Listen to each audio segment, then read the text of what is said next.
there's a lot of parents out there that played Division I basketball that coach or are coaching at a high level. But if you're not coaching that team, that's not your role.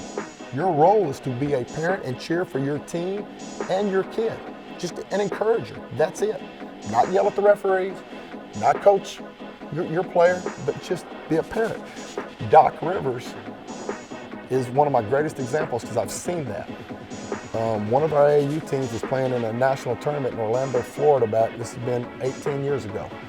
And Doc Rivers' son, Austin, who was in the NBA, was playing on a Each One Teach One, which is a big-time Nike team out of Florida. And Doc was down there with his wife to watch his son play. He sat as high up as he could. Now, he didn't even cheer. He just sat and watched Austin. He never said a word. And you don't think Doc Rivers knew more basketball than that coach sitting down there on the bench? Of course he did. But he also knew that that's not his role. I'll give you another one. Frank Martin at South Carolina. Right. He's went on a rant on Facebook about he has kids playing today. And he goes out and he and his wife, they cheer for their kid, they cheer for that team, and that's it. He never coaches his kid.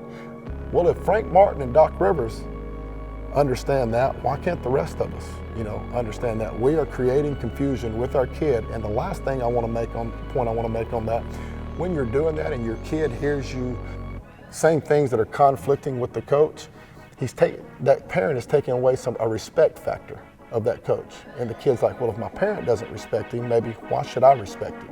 Right, and if you're talking about the coach on the way home or at the dinner table, then you're just tearing the coach down. And maybe he's not a great coach, but he would be better if you didn't tear him down. Exactly right. Because sometimes everybody doing the wrong thing works, right? If the whole team is pulling in the same direction. There's a process here that's bigger than basketball. And I wanted to make the point earlier, your hoop life. I don't know why you came up with that name, but here's what I get out of it. We're teaching hoop and we're teaching life. And that, I think that's huge. And the relationship between that coach and that player can go way beyond basketball if the parents will allow it.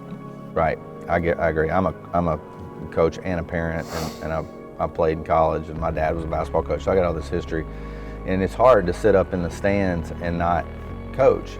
But what I've tried to do is, when my daughter or son screws up, I always just try to yell, work hard, play hard, get with it, turn it up, or do something that's kind of general, but they can hear you cheering them on, right? Absolutely. It's a good thing, because I think most people don't understand the stress level that these kids are at. These kids are so much more advanced than we were 25 years ago. They're playing at a higher level younger. We're asking them to do more stuff.